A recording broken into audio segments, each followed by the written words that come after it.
Hello friends, नमस्कार। आज के क्लास में हम लोग चर्चा करेंगे different stage of civil suit, यानी सिविल वाद है तो उसका जो विभिन्न चरण है उस पर आज हम चर्चा करेंगे। What are the stages of civil suit? तो firstly, plaintiff counsel file the plaint. पहले प्लेंटिफ काउंसिल जो है यानी वादी के जो अधिवक्ता है वो प्लेंट फाइल करते हैं before the honourable court. After it, honourable court admit of the suit. इसके बाद ऑनरेबल कोर्ट उक्त मुकदमा को एडमिट करते हैं। After admitted, summon is issue to the defendant और defendants to appear before the honourable court to file their written statement. तब माननीय न्यायालय के द्वारा समन जारी किया जाता है ताकि प्रतिवादीगण माननीय न्यायालय के समक्ष प्रस्तुत होकर, हाजिर होकर अपना अपना लिखित बयान प्रस्तुत करें। When defendants appear before the honorable court and file their written statement, then this suit is pursued for the filing of the section 89 CPC and issue। जब डिफेंडेंट अपियर हो जाते हैं, अपना रिटन स्टेटमेंट दे देते हैं, तब वो मुकदमा सेक्शन 89 CPC और इशू के लिए फिक्स हो जाता है। Section 9 CPC, when both parties means plaintiff or defendant, when both parties have compromised out of the court, then they file compromise petition before the honorable court and the honorable court passed a consent decree। जब दोनों पक्ष न्यायालय से बाहर आपस में compromise कर लेते हैं और कंप्रोमाइज करने के बाद माननीय न्यायालय में कंप्रोमाइज पिटीशन फाइल करते हैं, तब माननीय न्यायालय के द्वारा कंसेंट डिग्री पास किया जाता है। When both party have not compromised, then they file a petition under section 89 CPC and they give cause why they do not compromise। जब कंप्रोमाइज नहीं होता है तो दोनों पक्ष कंप्रोमाइज क्यों नहीं हुआ उसका कारण दर्शाते हुए सेक्शन 89 CPC का पिटीशन माननीय न्यायालय के समक्ष प्रस्तुत करते हैं। After it they file issue. इसके बाद दोनों पक्ष इशू फाइल करते हैं and the issue is framed by the honourable court. इसके बाद इशू जो है ऑनरेबल कोर्ट के द्वारा फ्रेम किया जाता है। After framing the issue, that suit is fixed for evidence. जब इशू फ्रेम हो जाता है तब वह मुकदमा एविडेंस के लिए फिक्स हो जाता है। When both party give their evidence, then the honorable court exhibited the document of both party। जब दोनों पक्ष अपना अपना साक्ष्य प्रस्तुत करते हैं, साक्ष्य मीन्स डॉक्यूमेंट्री और ओरल।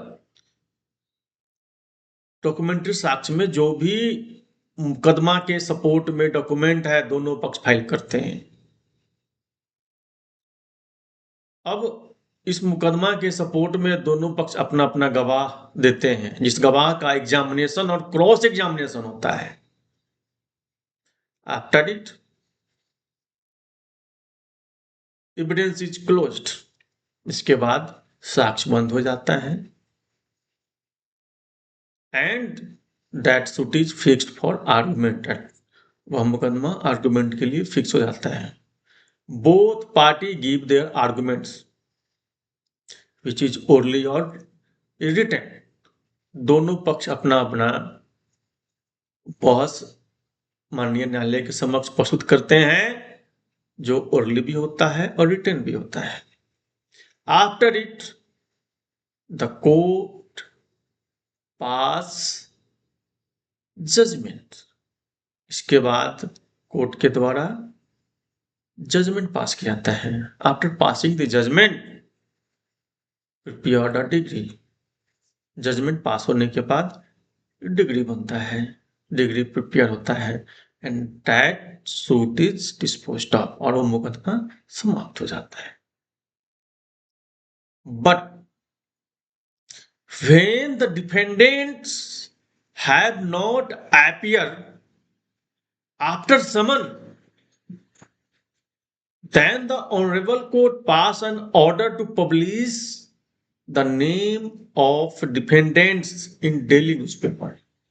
लेकिन जब डिफेंडेंट्स यानी प्रतिवादीगण माननीय न्यायालय के समक्ष प्रस्तुत नहीं होते हैं, तो प्रतिवादी गण का नाम डेली न्यूज़पेपर में प्रकाशन के लिए माननीय न्यायालय के द्वारा आदेश जारी किया जाता है।